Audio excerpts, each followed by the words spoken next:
So this is a short deck. I think it's about 8 or 10 slides introducing some general ideas about strategic planning and some of my thoughts based on my experience as well as the the literature and in particular the Mintzberg article that you have this week to read. So, what is strategic planning? Well, two key elements in strategic planning: strategy and planning.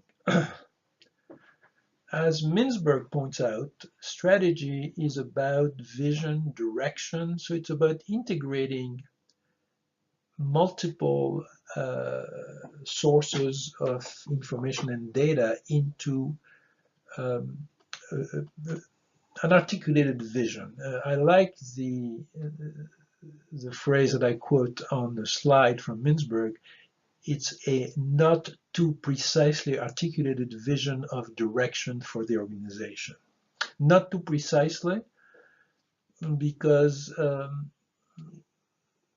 it has to be flexible to react to what's around the organization, to what happens around it, and yet it has to be that sense of vision so that it can be a rallying element for, an inspiring element for the rest of the organization. So, but most importantly, it relies on synthetic thinking, bringing information together into a whole that makes sense. Planning, on the other hand, it's about organizing for action. So it's about understanding what needs to be done, how to do it, what's required to do it. And in that sense, it relies on breaking things down, take complicated, complex wholes and breaking it down into components so that you can organize the work and get it done. So in some sense, there is almost a contradiction between those two words, strategic and planning. Strategic is about integrating and synthesis. Planning is about breaking down and analyzing. And therefore, strategic planning involves both analyzing and synthesizing. By training, we tend to be much better at analyzing, in other words, breaking things down into its components in order to understand it. But what makes the difference for organizations is having that sense of direction, which is an aggregation, an integration of everything that's relevant to the organization. So a working definition of strategic planning might be identifying, developing, and putting in place the capabilities to act purposefully in support of or to advance the organization's strategy. We will spend more time in the coming weeks on what really is a strategy, building up on that very simple definition that Mintzberg gives, and which I quoted up on this slide. So, what is strategic planning again? Well, for one thing, the word strategic is a very overused term in management. When you look at it, when you get down to it, it often simply means it's important, it's well conceived, it's well organized, it has a purpose. And those are important elements of a strategic plan, but they are not what makes it strategic. Well, and then in business, if you follow business news, you will find very often that senior managers, CEOs, often use the term strategic to justify controversial decisions. For example, when a CEO is criticized for having overpaid for an acquisition, he will often say that's a strategic acquisition, meaning that because it's strategically important for us, we can assign a greater value and pay more for it, because in some sense we will extract more value from this acquisition. What it really means is that they really, did not have a good sense of what the value of the acquisition was, and they often hide behind the excuse of being strategic to not be forthcoming on some details of the acquisition. But what I'm going to really emphasize in the course is to put strategy at the heart of strategic planning. So it's important, things that are strategic are important, well conceived, well organized, have a purpose, but the key is that they are in support of a strategy, and we will spend time understanding again what a strategy is for a nonprofit organization of the kind that you all work for. So I'm sure you've all had some experience with strategic planning, and more often than not, strategic planning is essentially seen as a tool for team building. We have a great retreat, and we came up with a strategic plan. It's also a way to get everyone on the same page. That's actually a phrase that is commonly used in relation to a strategic plan. It's often something we do every year, so it's a process by which annual goals are set and agreed on, and ultimately it's the vehicle we use to communicate the organization leadership's intentions and priorities. These are some of the ways in which strategic planning is used or viewed as. There are other ways, but these are all important aspects of a strategic planning effort.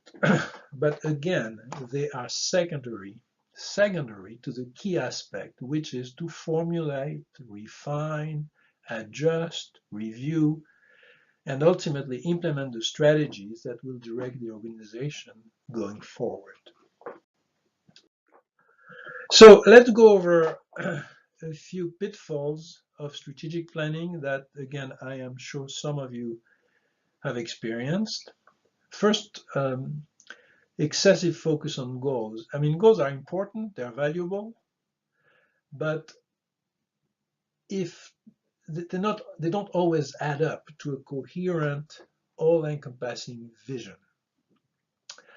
The proper way to go is to derive the goals from the vision, but when we focus on goals, we identify goals and hope that they will add up to a vision.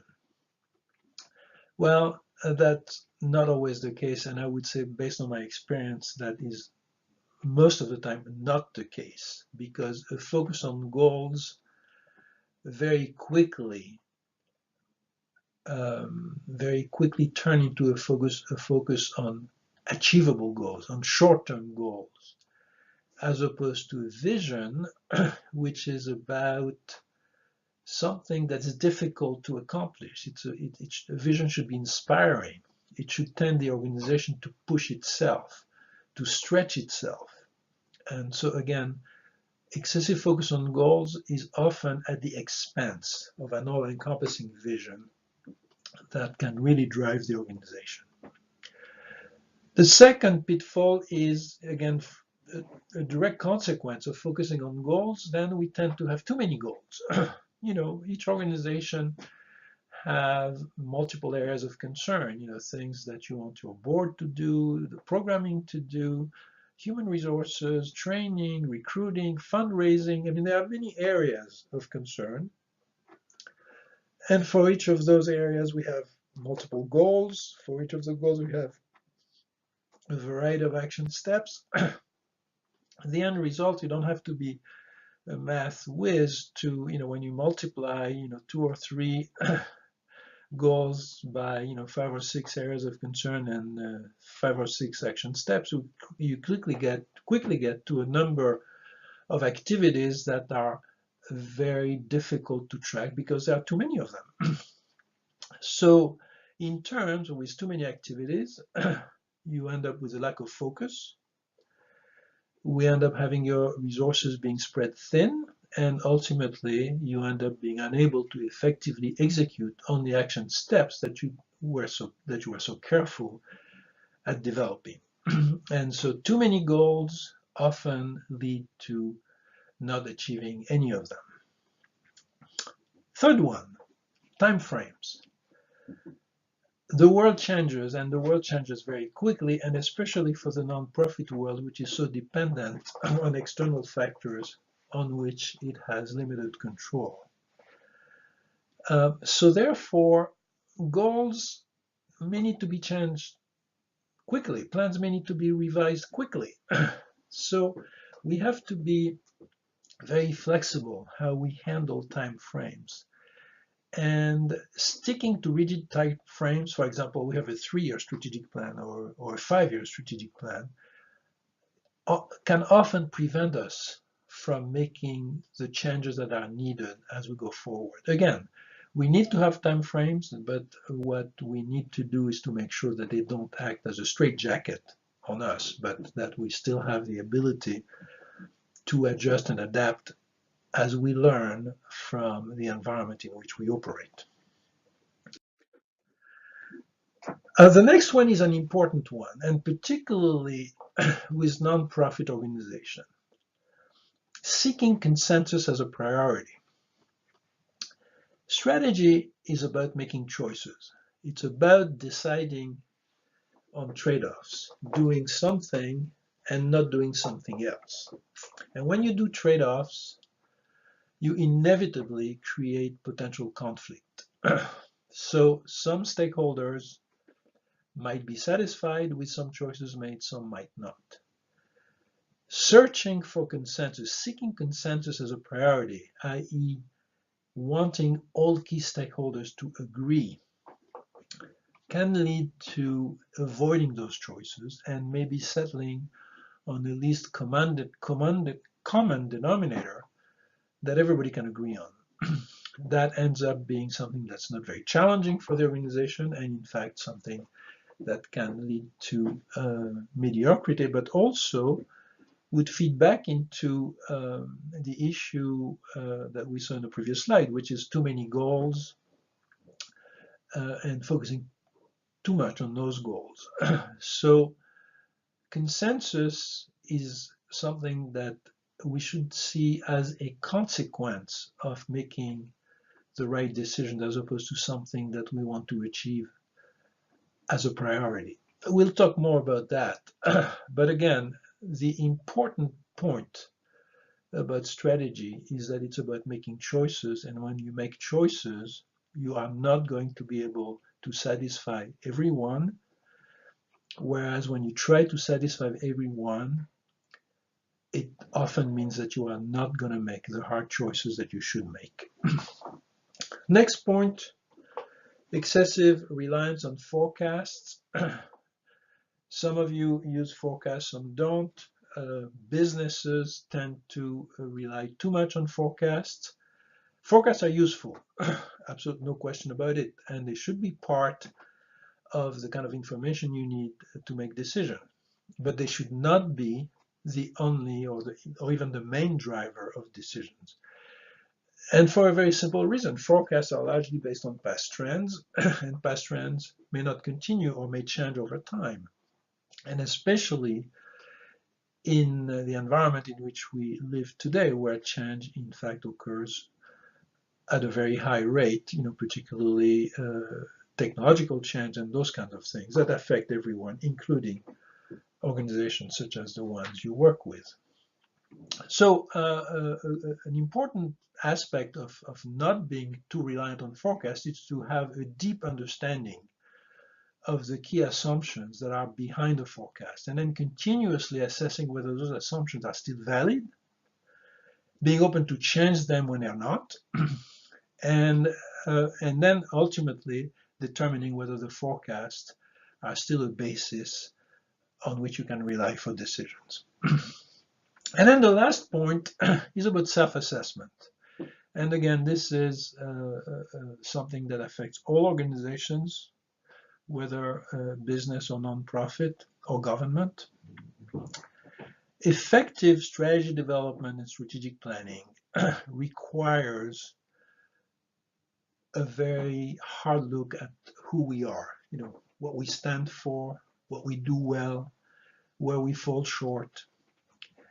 And that, unfortunately, is not something that organizations are very good at doing because, among other things, when you assess who you are and particularly where you fall short, some individual performance may be on the line. But this self-assessment is extremely important to be able to do the right things for the organization. So, so self, and again, objectivity, absolute objectivity may be an unattainable goal, but self-assessment should be done as honestly and as objectively as possible. And if that's done that way, then there's a very good chance that the strategic choice will fit the organization's capabilities. If it's not, then we will have an organization that tries to do things or plans to do things it is not capable of doing, and that's not what we want. So, what are concerns of strategic planning? What is strategic planning focused on? I mean, this is a list of things, and there are many more to add. But these are the kind of questions that strategic planning ultimately needs to address. What is our core mission? In fact, even before that, or as part of that, is what is our vision for the organization? What business are we in? And I put business in quote marks here to say that, what it is we do. Who do we serve? Who do we compete with? and what do we compete for? What are our core competencies? What capabilities do we need to develop in order to do what we want to do? And how do we measure success? And there are many others. So these are the kind of things we'll be talking about in the upcoming weeks. And finally, the most important things about strategic planning. So these are basically quotes that I want to share with you. The first one is from a Prussian general by the name of Helmut von Moltke. If you're not familiar with that name, he actually is a 19th century Prussian general who actually defeated the French in the Franco-Prussian War of 1870. So that's what makes it difficult for me as a native Frenchman to use him as a reference. But he is considered to be one of the great military strategists of the 19th century. And what he said was very simple. No battle plan ever survives contact with the enemy. You have a plan, but once the battle starts, the plan will change, must change. And the same thing was said in much simpler words by a well-known American philosopher by the name of Mike Tyson. And Mike Tyson said, everyone has a plan till they get punched in the mouth. Same thing. You need to have a plan. They both say that. But that plan is only sort of getting you started. Once you get into the action, you need to be ready to change and adapt. And that's what's so important about strategic planning. It has to be the capability, it has to have the capability of adapting in reaction to the punches or to the contact with the enemy. Now, I've quoted von Moltke, but I have to counterbalance the Prussian with the Frenchman. So I quote Napoleon on the third point, which is, to win is not enough, it is necessary to profit from success. And what this means is that if you are successful, your strategy works, you need to understand why. So success is not enough. You need to understand why you are successful so that you can profit from that success, so that you can build on it and have further success. Often we win or we are successful because of circumstances unique to the context in which we were successful. But as the context changes, we may not be. And if we don't understand those aspects that contributed to our success that are really based on what we plan to do our strategic choices versus those that were circumstantial, things that broke out our way with really for which we're not necessarily responsible, then we're not going to be able to replicate success. So these are the important things about strategic planning. One is the plan is a starting point, but you need to be ready to change as you go based on what you learn. And once you have been, if you are successful, you still need to understand why you are successful, not assume that you're successful because of what you decided to do, but look back and say, are we successful because of what we decided to do or because of some other things that worked our way? Okay, so good luck to you, and we'll be talking through the chat, through the forum, as well as for some of you, we'll have telephone conversations to talk about your project. Okay, thank you.